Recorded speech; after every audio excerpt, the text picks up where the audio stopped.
The smell of barbecue smoke drifted through the air, a thick, mouth-watering scent that would have made any normal person's stomach growl. But for Jake, it sent a jolt of panic through his chest. He wasn't hungry. He was terrified, because he knew that somewhere in the middle of all that delicious grilling was something that should not be there. Something that had 4 tiny hooves, a fluffy white coat, and the most innocent, big-eyed stare. Marshmallow, his baby goat. Just this morning, Marshmallow had been safe in his pen, happily chewing on a piece of old rope like it was the greatest treasure on earth. Now, he was gone. No broken locks, no tracks leading into the woods, no sign of a struggle. Just gone. Jake had searched the entire farm, checked every corner of the barn, even crawled under his truck in case the little troublemaker had decided to take a nap in the shade. But deep down, he knew. This wasn't an accident. Someone had taken him. And then Mr. Henderson, his ever-watchful, always nosy neighbor, had appeared at the fence, chewing on a toothpick like he was the bearer of some deep, ancient wisdom. "Saw your fancy little goat this morning," he'd said. Karen was carrying him like a sack o' potatoes. Looked real pleased with herself, too. Jake's stomach had dropped. Karen. Of course it was Karen. His neighbor, his nemesis, the self-proclaimed queen of the cul-de-sac. The woman who once called the cops because his rooster crowed too loudly in the morning. The woman who had tried to petition against his unsightly farm aesthetic because she thought it was driving down property values. The woman who had stolen his baby goat. Now, as Jake peered over the ridiculously high wooden fence that separated his property from Karen's, his worst fears were confirmed. There, right next to her overpriced outdoor kitchen setup, tied to a metal post like some kind of farmyard decoration, was Marshmallow. The little goat looked confused but unharmed, occasionally letting out a small, nervous bleat. And just a few feet away, Karen and her overly dressed guests clinked glasses of wine, laughing as a chef in a ridiculous white hat flipped something over a sizzling grill. Jake's heart pounded. He had to get Marshmallow out of there. Now. But as he gripped the top of the fence, ready to hoist himself over, a shrill voice sliced through the air. "Well, well, well. If it isn't Farmer Jake." Karen stood there, a smug smile stretched across her perfectly lipsticked face. She held a glass of wine in one hand, the other perched on her hip like she had just won some kind of neighborhood dispute. "I was wondering when you'd show up." Jake clenched his fists, trying to keep his temper in check. "Give me back my goat, Karen." She laughed, the kind of laugh that made his blood boil. "Oh, don't be so dramatic. I found him wandering around near the road. Thought I'd save him before he got hurt." "That's funny," Jake shot back. "Because my fence is still locked, and my cameras didn't pick up any wandering."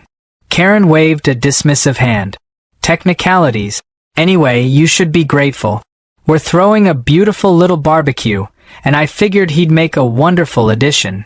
Jake's stomach twisted. "You mean?" "Oh, don't look so shocked," she said, rolling her eyes. "People eat goat all the time. It's a delicacy." Marshmallow let out another nervous bleat, as if he understood exactly what she meant. Jake could feel his pulse in his ears. He was going to lose it. He was going to grab that wine glass out of her hand and dump it straight over her head. But no, that wouldn't help. He needed a plan. Taking a deep breath, he forced a calm he definitely did not feel. "All right, Karen. Let's be reasonable. That goat belongs to me. You can't just steal him, Anne." "Oh, please," she interrupted, taking a slow sip of her wine. "It's just a goat." Jake's vision blurred with rage. Just a goat. Just a goat. He had raised Marshmallow from the moment he was born. He had stayed up all night during a storm when the little guy got sick. He had built him his own personal play structure, complete with ramps and tiny slide. This wasn't just a goat. This was his family. Karen smirked. "Look, you're welcome to stay. We've got plenty of food. You might even enjoy it." Jake inhaled sharply, forcing himself to think. Storming in and grabbing Marshmallow wasn't an option. Karen would call the cops in a heartbeat and somehow make herself the victim. No, he needed something better. Then, like a gift from the heavens, he spotted something in the corner of Karen's backyard.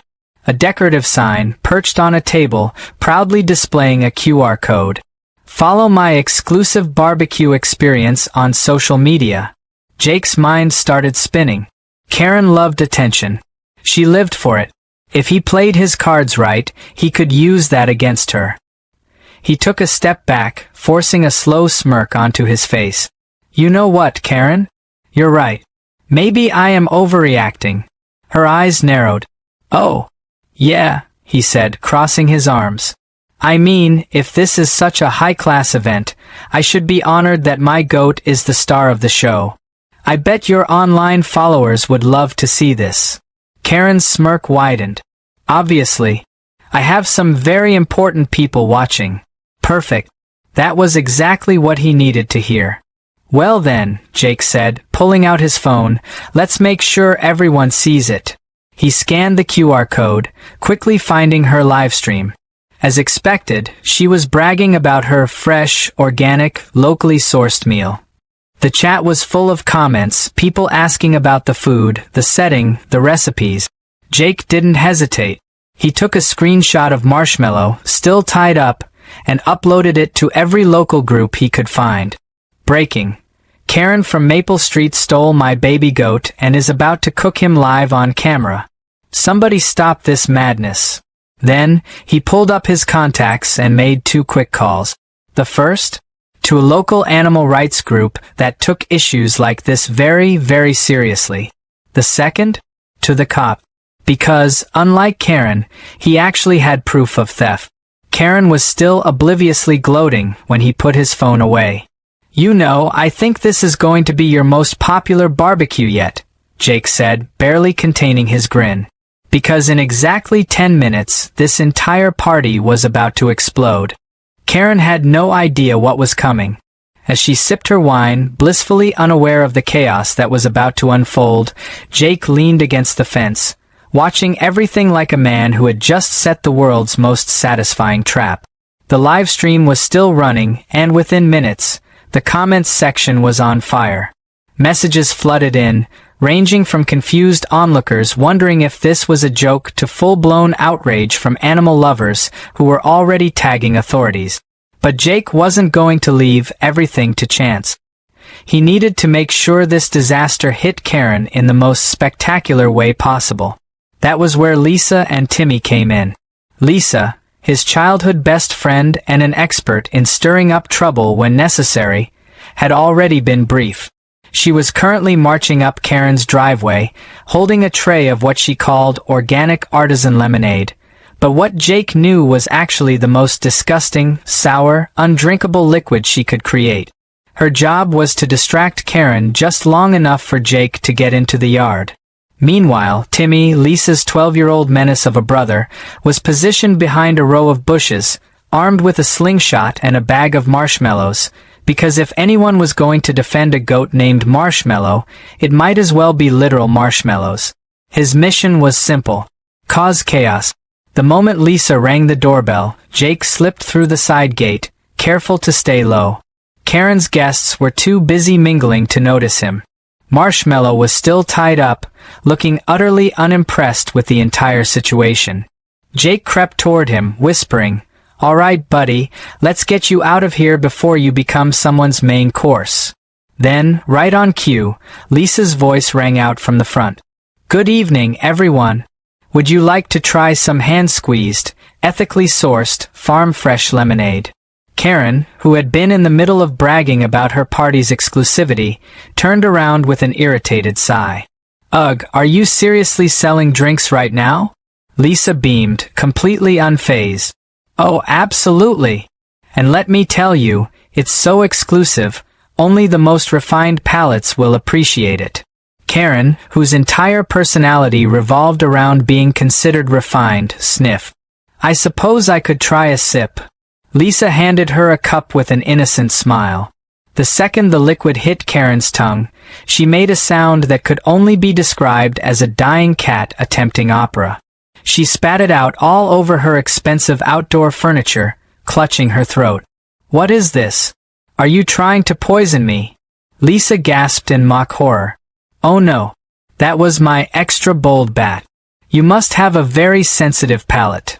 As Karen gagged and scrambled for a napkin, Timmy made his move. From his hiding spot, he pulled back his slingshot and let a marshmallow fly. It arced beautifully through the air and smacked one of Karen's guests right in the forehead. The man, mid-sip of his wine, choked in surprise, spilling red liquid all over his white blazer. "What the—" Before he could even react, another marshmallow struck the back of Karen's head, sticking to her perfectly styled blonde bob. She shrieked, spinning in confusion. By the time the third marshmallow launched, pure anarchy had broken loose. Karen's guests, now thoroughly rattled, were scrambling to dodge the unexpected sugary assault. In the middle of it all, Lisa kept apologizing while subtly blocking Karen's path back to the backyard. Jake took his chance. He quickly untied Marshmallow, scooping the little goat into his arms. "All right, buddy, we're making a run for it." But just as he turned to leave, a voice stopped him cold. "And just where do you think you're going?" Karen had somehow managed to escape Lisa's diversion, her face still twisted in fury from the lemonade fiasco and the marshmallow attack. Her eyes locked onto Marshmallow, and Jake could see the realization dawning on her face. "You think you can just waltz in here and take him back?" she snapped. Jake didn't flinch. "You mean take back the animal you stole from me?" "Yeah. That's exactly what I'm doing." Karen let out a dramatic scoff. "Oh please, this is ridiculous. You're making such a scene over a stupid farm animal. Do you know how much effort I put into planning this event? The influencers I invited? The reputation I built?" Jake gave her a slow, unimpressed nod. "Yeah, you built yourself a real empire here, Karen. Too bad it's about to collapse." Before she could ask what he meant, a new sound cut through the madness, the distant wail of sirens. Karen's smug expression faltered. She glanced around as if trying to figure out whether this was some kind of prank. Then, one of her guests, still holding their phone, gasped. Karen? Your live stream is blowing up. And not in a good way." Jake smirked. "Yeah, funny thing about broadcasting your crimes to the entire town. People tend to react." Karen lunged toward him, but before she could get her hands anywhere near Marshmallow, the front gate swung open. A squad car pulled into the driveway, followed closely by an animal control van and, to Karen's absolute horror, a small group of very angry protesters holding signs that read, "Save the Goat" and "Justice for Marshmallow." One of the officers stepped out, looking thoroughly unimpressed. "Karen Thompson?" Karen plastered on her best innocent smile. "Oh, officer. What a lovely surprise. We're just having a little neighborhood gathering. We received multiple reports about a stolen animal and possible animal cruelty." The officer cut her off. He glanced at Jake, who was still holding Marshmallow. "Sir, is this your goat?" Jake nodded. "Yep. And I've got proof he was taken from my property." Karen let out a nervous laugh. "Oh, come on. He was just wandering around. I was doing him a favor." The officer raised an eyebrow. "We also have video evidence from your own livestream where you openly admit to planning to cook him." Karen's face drained of color. The entire backyard had gone silent, every single guest awkwardly shifting away from her. Even the fancy chef who had been tending the grill was now subtly packing up his knives, wanting no part of this. "Now," the officer continued, pulling out a notepad, "let's talk about the multiple health violations, unregistered event hosting, and possible theft charges." Karen made a strangled noise. "Wait. I didn't. This is all being blown out of proportion." Jake took a step closer, enjoying every second of her meltdown. "Yeah, I'm sure the internet is going to be real forgiving about this one." As if on cue, Karen's phone pinged with a notification. Then another. Then another. She fumbled to check it, her eyes widening in horror as she saw the number of comments, the furious messages, the growing hashtag Goatgate spreading like wildfire. Marshmallow let out a triumphant bleat, as if celebrating their victory. Jake gave him a proud pat. "Don't worry, buddy. You're going home."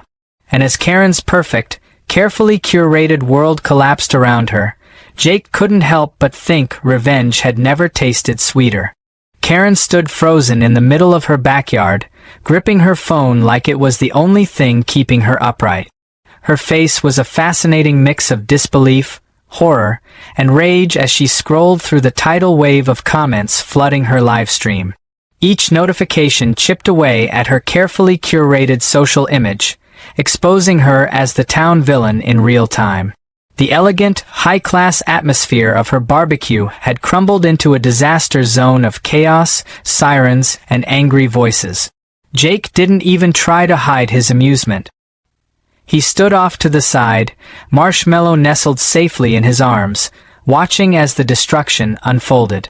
The police officers were already moving in, questioning Karen, asking for permits she definitely didn't have, while the animal control officers examined Marshmallow, making notes about his condition. The protesters were still outside the fence, chanting slogans that had turned into a mix of "Save the Goat" and "Cancel Karen," and Karen's guests, sensing the ship was sinking fast, were hastily gathering their things and slipping away before they got dragged into the scandal. Karen, however, wasn't giving up so easily. With the same unearned confidence that had gotten her into this mess, she snapped out of her trance and turned to the lead officer, planting her hands on her hips like she was the one in charge. "This is ridiculous. I'm the victim here. That man," she pointed aggressively at Jake, "trespassed on my property. He broke into my event. He stole that goat from me." Jake snorted. "You mean the goat you stole from me first?" Karen ignored him. "Officer, do you know who I am?" she demanded.